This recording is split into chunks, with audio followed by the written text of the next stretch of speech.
Blaming others for your problems is a complete waste of time. When you do that, you don't learn anything. You can't grow and you can't mature.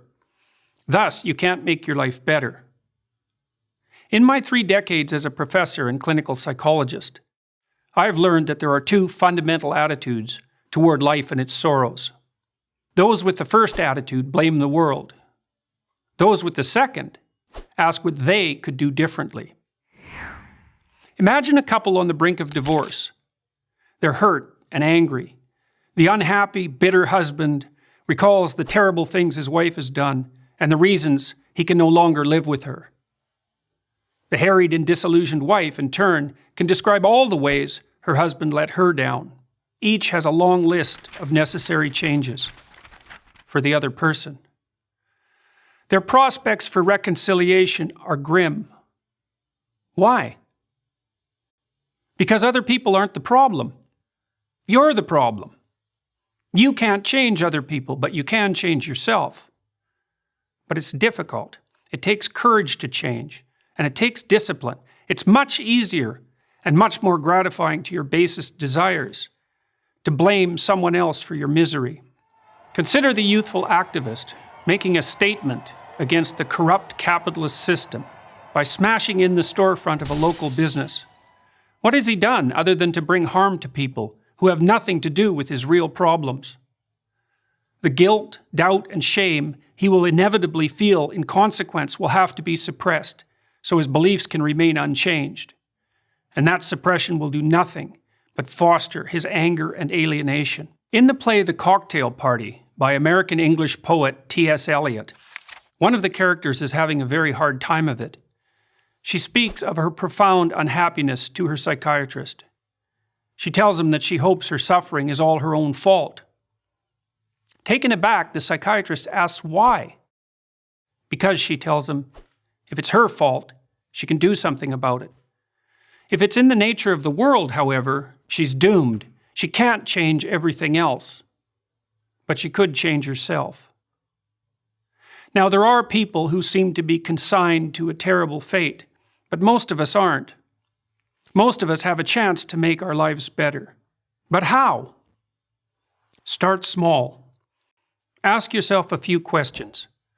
Have you taken full advantage of the opportunities offered to you? Are you working to your fullest capacity at school or at work?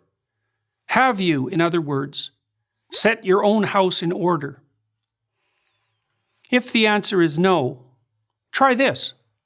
Stop doing what you know to be wrong. Stop today. Don't waste time asking how you know that what you're doing is wrong.